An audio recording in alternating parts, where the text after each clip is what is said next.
an inquiry it is, that 4 days after it's begun, the basic tenets of it seem to be in shreds. Well, they seem to be moving, and I think the great shame here is that when the Franks inquiry into the Falklands War was set up in 1982, there were extensive consultations with the opposition, and the outcome of it was something that was agreed between the parties, and then the then Prime Minister moved a motion in the House of Commons, which not all backbenchers agreed with, but the leaders of the main parties agreed with, and got House of Commons approval for it. Clearly that process didn't go on in this case. But this is a Prime Minister who only last week, and for reasons we don't need to go into, promised to listen. Yes, well, I think this may have been done in too much haste, and certainly the conclusions that were reached with the opposition parties didn't come to agreement.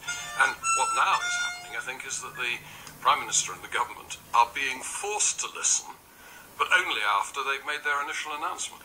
A couple of other observations. Lord Steyn, a former law lord, said it was absurd, truly absurd, he said, that the committee would not set out to apportion blame for the decision to invade Iraq. How important is blame, do you think? Well, I'm rather against scapegoats, I must say. I mean, I think that there is a great fashion for finding scapegoats, and it's usually not as clear as that. Is scapegoating the same as just finding who was responsible and setting that out? Well, of course. I mean, it was when I did my inquiry into intelligence, we said then that if we came across individuals who were culpable, we'd say so. And clearly this inquiry ought to do that as well. But I'm not surprised that that's not the main focus, and I wouldn't have expected it to be the main focus. How long should this inquiry take? Well, it should take as little time as it can.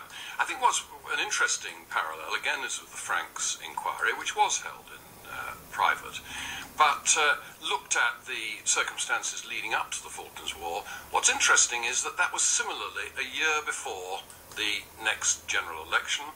The inquiry reached a conclusion in 6 months, so that it was available to the electorate before the next general election, and as it were, it was got out of the way. Now, the present inquiry, it doesn't look as if it is intended to do that. Lord Butler, thanks for joining us.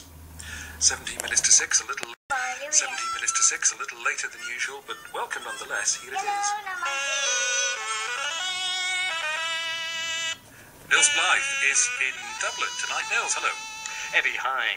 He's likely to make the UK downturn look mild by comparison. Today we had Ireland's latest car sales figures, which showed a 60% fall from this time last year, now starting to look for the green shoots of an Irish recovery. To hear no family dynasties on the payroll, not sure about the 12-year cut-off for service. Like someone else has said, no Vince Cable, Tony Benn, or Dennis Skinner. Greg Dyke's manifesto rocks. I agree with how we need to move into this century instead of the juvenile schoolboy behaviour currently displayed. No, not least because you don't know the numbers.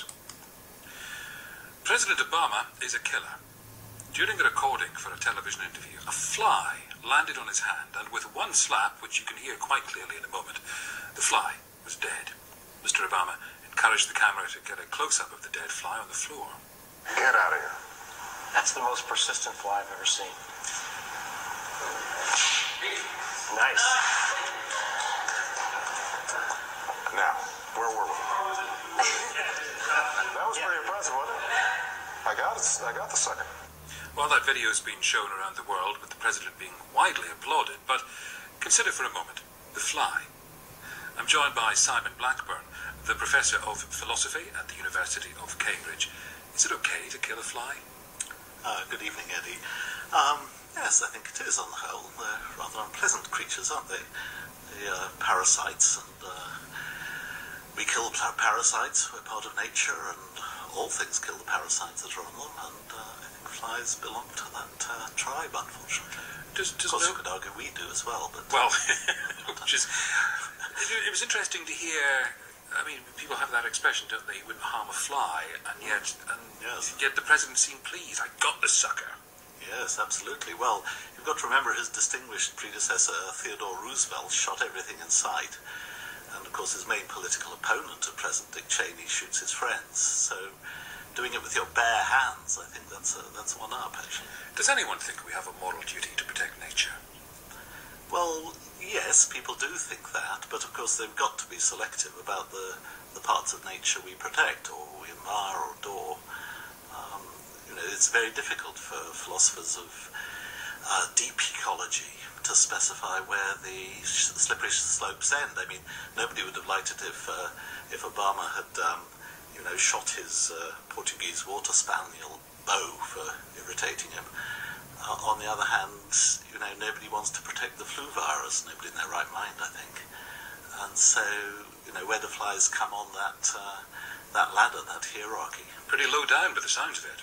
I put them pretty low down. I fear I might get a nasty mailbag, but I do. Don't worry, they'll come to us first. Thank you very much for joining us, Simon Blackburn, the Professor of Philosophy at the University of Cambridge. And do share your view on this. Is it okay to kill flies? Did it alarm you? Do you care much? It's PM at